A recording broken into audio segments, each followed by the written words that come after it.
कैसे हुई थी भाई बहन के पावन पर्व रक्षाबंधन की शुरुआत। रक्षाबंधन के त्यौहार को भाई बहन के प्रेम का प्रतीक माना जाता है। ऐसा माना जाता है कि इस दिन बहन अपने भाई को रक्षा का सूत्र बांधती है और भाई उसकी रक्षा का वचन लेता है।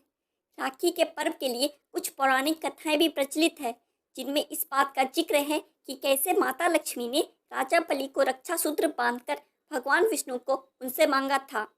मान्यता है कि तभी से यह पर्व हमारे बीच प्रसिद्ध हो गया। इस पर्व से जुड़े कई ऐसे रोचक तथ्य हैं जो इसे खास बनाते हैं और भाई बहन के बीच प्रेम का प्रतीक बनाते हैं। हर साल सावन मास में पूर्णिमा तिथि पर भाई बहन का पवित्र त्यौहार रक्षाबंधन मनाया जाता है।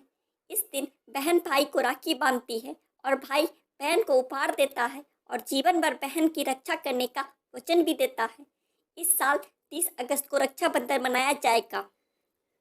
धार्मिक कथाओं के अनुसार प्राचीन काल में जब राजा बलि अश्वमेध यज्ञ करा रहे थे, उस समय भगवान विष्णु ने राजा बलि को छलने के लिए वामन अवतार लिया और राजा बलि से 3 पग धरती दान में मांगी।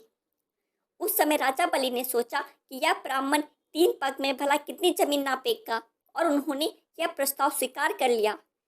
देखते ही देखते वामन रूप धारण किए हुए विष्णु जी का आकार बढ़ने लगा और उन्होंने 2 पग में ही सब नाप दिया।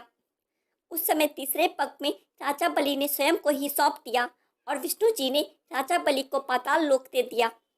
उस समय बलि ने भगवान विष्णु से एक वचन मांगा कि वो जब भी देखे तो सिर्फ विष्णु जी को ही देखे, और विष्णु जी ने तथास्तु कहकर वचन को पूर्ण कर दिया। अपने वचन के अनुसार भगवान ने तथास्तु कह दिया और पाताल लोक में रहने लगे। इस पर माता लक्ष्मी जी को अपने स्वामी विष्णु जी की चिंता होने लगी। उसी समय लक्ष्मी जी को देवर्षि ने एक सुझाव दिया, जिसमें उन्होंने कहा कि वो बलि को अपना भाई बना ले और अपने स्वामी को वापस ले आए।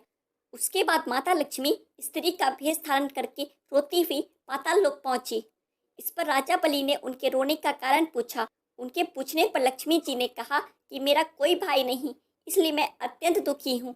तब बलि ने कहा कि तुम मेरी धर्म बहन बन जाओ। इसके बाद लक्ष्मी जी ने राजा बलि को राखी बांधकर अपने स्वामी भगवान विष्णु को वापस मांग लिया। ऐसी मान्यता है कि उसी समय से रक्षाबंधन का त्यौहार चलन में आया। एक अन्य कथा के अनुसार श्री कृष्ण ने महाभारत में द्रौपदी को अपनी बहन के रूप में स्वीकार किया।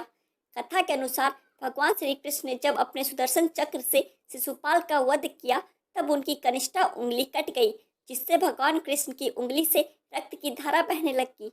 उस समय द्रौपदी ने अपनी साड़ी के चीर के एक टुकड़े को श्री कृष्ण की उंगली पर बांध दिया। इसके बाद से श्री कृष्ण ने द्रौपदी को अपनी बहन के रूप में स्वीकार किया और हर संकट की परिस्थिति में उनकी रक्षा करने का वचन दिया। उसी समय की वजह से बड़ी सभा में श्री कृष्ण ने द्रौपदी को दुर्योधन के द्वारा चीरहरण होने से बचाया था। इस प्रकार रक्षाबंधन का त्यौहार इन्हीं पौराणिक कथाओं की वजह से सदियों से चला आ रहा है और इसकी मान्यता बहुत खास है। आशा करता हूँ आपको यह कथा अच्छी लगी होगी। ऐसी और कथाओं के लिए हमारे चैनल को सब्सक्राइब करें। जय श्री कृष्णा।